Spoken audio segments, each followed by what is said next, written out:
আসসালামু আলাইকুম। Ground cement সকালের খবরে আমন্ত্রণ জানাচ্ছি আমি ইসমত মিলি। দীর্ঘ ২১ বছর পর বুধবার চায়ের রাজধানী মৌলভীবাজার সফরে যাচ্ছেন বিএনপি চেয়ারম্যান ও প্রধানমন্ত্রী তারেক রহমান।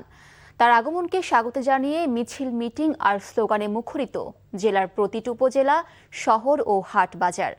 প্রথমে শ্রীমঙ্গল ও পরে মৌলভীবাজার জেলা সদরে পৌঁছে নিম্ন আয়ের মানুষের মাঝে ফ্যামিলি কার্ড বিতরণ সহ সমাবেশে বক্তব্য রাখবেন প্রধানমন্ত্রী।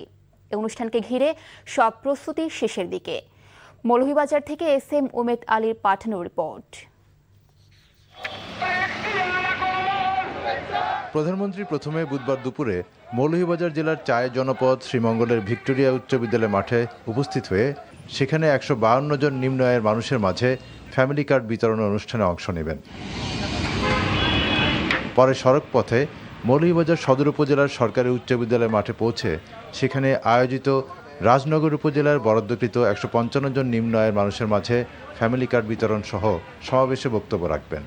প্রধানমন্ত্রীকে বরণ করতে সাধারণ মানুষের মধ্যে গত কয়েকদিন থেকে বইছে উৎসবের আমেজ। বিগত ১৭টি বছর এই বিভাগে কোনো উন্নয়ন হয় নাই, এই জেলাতে কোনো উন্নয়ন হয় নাই। আমরা রোগী নিয়ে অনেক দুর্ভোগ হইতে হয় আমাদের। আমরা যে কোনো একটা কিছু হইলে, ছোটোখাটো কিছু হইলেও আমরা সিলে যাইতে হয়। এই উপজেলায় বিশেষ করে আমাদের কোনো স্টেডিয়াম নেই খেলাধুলার জন্য। তরুণ সমাজকে তিনি মৌলভীবাজারবাসীকে এবং ভালো কিছু দিবেন। মৌলভীবাজারবাসীর দীর্ঘদিনের দাবি একটি মেডিকেল কলেজ, মৌলভীবাজার সরকারি কলেজকে বিশ্ববিদ্যালয়ে রূপান্তর, শমশেরনগর বিমানবন্দর চালু করা সহ কিছু উন্নয়নের প্রস্তাব প্রধানমন্ত্রীর কাছে তুলে ধরা হবে বলে জানিয়েছেন দুই উপজেলার নির্বাচিত সংসদ সদস্য।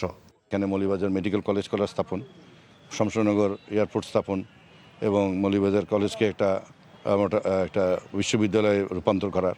উনি ৪ মাসের মাথায় মাননীয় প্রধানমন্ত্রী শ্রীমঙ্গল আসবেন, এটা আমাদের জন্য অনেক আনন্দের, অনেক খুশির, এবং আমার এই এলাকার মানুষ, শ্রীমঙ্গল কমলগঞ্জের মানুষ আনন্দের বন্যায় ভাসতেছে। প্রধানমন্ত্রীর আগমনকে ঘিরে সার্বিক নিরাপত্তা ব্যবস্থা, মঞ্চ সহ পুরো মাঠের প্রস্তুতি নিবিড়ভাবে পর্যবেক্ষণে জেলা প্রশাসন, পুলিশ ও অন্যান্য আইনশৃঙ্খলা রক্ষাকারী বাহিনী সার্বক্ষণিক দায়িত্ব পালন করছে। NTV news desk. ঝিনাইদহের নবগঙ্গা সহ খরস্রোতা 12টি নদীর অস্তিত্ব প্রায় বিলীন। দখল, দূষণ আর মানবসৃষ্ট বাঁধের কারণে পরিবেশ ও প্রতিবেশ হুমকির মুখে। মাছ না থাকায় জেলেদের মানবেতর জীবন। তবে এখনও সব শেষ হয়ে যায়নি। নদীনালা, খাল, বিল দখল ও দূষণমুক্ত করে খনন করা গেলে মরা নদীতেও আসতে পারে জোয়ার। পানি প্রবাহের ফলে নদী বিধৌত এলাকায় ফিরে আসতে পারে সুদিন। মিজানুর রহমানকে সঙ্গে নিয়ে ঝিনাইদহ থেকে ফিরে উবাইদুল্লাহ মামুনের প্রতিবেদন। ছবি তুলেছেন জহিরুল ইসলাম। দখল আর দূষণে বিপর্যস্ত এই ঝিনাইদহের নবগঙ্গা নদী, এটি নতুন করে খনন করা হলে নদীর তীরে যে দুই পাশে জেলে পরিবার রয়েছেন তারা তাদের পূর্ব পরিচিত পূর্বের পেশায় ফিরতে পারবেন, এমনটি মনে করছেন এখানকার জেলেরা। যে নদীতে একসময় ছিল পালতোলা নৌকার চলাচল, মিষ্টি পানির মাছ আর ঢেউয়ের গর্জনে মুখর থাকত জনপদ, কালের বিবর্তনে সেই নদী আজ কেবলই ইতিহাস। ঝিনাইদহের বুক চিরে বয়ে যাওয়া নবগঙ্গা সহ 12টি নদী এখন কোথাও ধুধু মরুভূমি, আবার কোথাও গবাদি পশুর চারণভূমি। নদীর গতিপথ থমকে যাওয়ায় স্তব্ধ হয়ে গেছে নদীকেন্দ্রিক ব্যবসা বাণিজ্য ও জেলেদের জীবন জীবিকা। নবগঙ্গাকে অবলম্বন করে এর পার ঘেঁষে গড়ে ওঠা বড় বড় হাট বাজারই যেন নদীর গলার কাটা। শহরের পয়ঃনিষ্কাশন আর ইটভাটার বর্জ্যে নদীর বুক জুড়ে পানির বদলে কেবলই দূষণের কালো থাবা। শহরের পানি নদী গ্রহণ করছে না, কারণ নদীর তলাদেশ উঁচু হয়ে যাওয়ার কারণে শহরের থেকে এই নদীর পানির স্তর উপরের দিকে চলে এসছে। স্থানীয়দের অভিযোগ, প্রশাসনের দুর্নীতিবাজ কর্মকর্তাদের যোগ সাজশে প্রভাবশালীরা পরিবর্তন করে ফেলেছে নদীর গতিপথ ও শ্রেণী। এতে কেবল নদী মরছে না, মরছে হাজার বছরের ঐতিহ্য, বিপন্ন হচ্ছে জীববৈচিত্র্য। আমরা অনেক এই জাইলে পরিবার খুব কষ্টের দিন যাপন করছি এবং কষ্টের দিন কাটাচ্ছি, আমাদের আয় উন্নতি নেই। এই সংকট নিরসনে দেরিতে হলে সক্রিয় হওয়ার কথা বলছে প্রশাসন। নদী ও খালের নাব্যতা ফিরিয়ে এনে কৃষিখাতে এক বৈপ্লবিক পরিবর্তনের স্বপ্ন দেখছে BADC ও পানি উন্নয়ন বোর্ড। নদ নদীর পানি না থাকায় আমাদের পানির স্তর নিচে চলে যাওয়া, সেই প্রবলেমটা আছে আমাদের। শুষ্ক মৌসুমে আমাদের আমরা সেচের পানি পাইতে অনেক সময় কষ্ট হয় যখন শুষ্ক মৌসুমে খরাটা তীব্র হয়। সেই জন্য আমি মনে করি আমাদের এই সেচ প্রকল্পটা একটা বিকল্প পানির উৎস হিসেবে কাজ করে। ঝিনাইদহ জেলাতে খালের সংখ্যা হচ্ছে 1231 কিলোমিটার, তার মধ্যে বিএডিসি দিয়েছে 317 কিলোমিটার।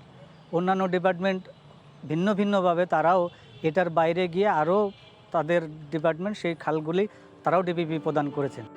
ঝিনাইদহে মোট 1231 কিলোমিটার খাল খনন করা হবে।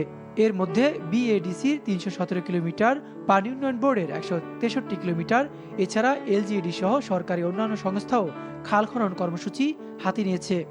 ঝিনাইদহ একটি কৃষি নির্ভর এলাকা এবং এখানে প্রচুর পানির প্রয়োজন হয়। তো খালগুলো যেভাবে খনন করার প্রয়োজন বা দূষিত হচ্ছে বা সিলটেশন হচ্ছে, সেই কারণে কিন্তু খালগুলো ইতিমধ্যে কিন্তু মরে গিয়েছে। আমরা নতুনভাবে খালগুলোকে খনন করব এবং দুর্নীতি এই ক্ষেত্রে কোনো প্রশ্রয় দেওয়া হবে এবং এটা মাননীয় প্রধানমন্ত্রীর ঐকান্তিক ইচ্ছা। এখানে আমরা কোনো রকমের কোনো দুর্নীতি প্রশ্রয় দেব না। সাধারণ মানুষের প্রত্যাশা শুধু কাগজে কলমে নয়, খনন কাজ যেন হয় টেকসই এবং স্থায়ী। Obaidullah Mamun, NTV news, Jhenaidah. সকালের খবর এটুকুই। এই খবরের ভিডিও সহ আপডেট জানতে ভিজিট করুন এনটিভি অনলাইন www.ntvbd.com। এছাড়াও এনটিভির জনপ্রিয় সব অনুষ্ঠান ও খবরের আপডেট জানতে ভিজিট করুন আমাদের ইউটিউব ও ভেরিফাইড ফেসবুক পেজে। 12টায় মধ্যাহ্নের খবর দেখার আমন্ত্রণ রইল। ধন্যবাদ সবাইকে।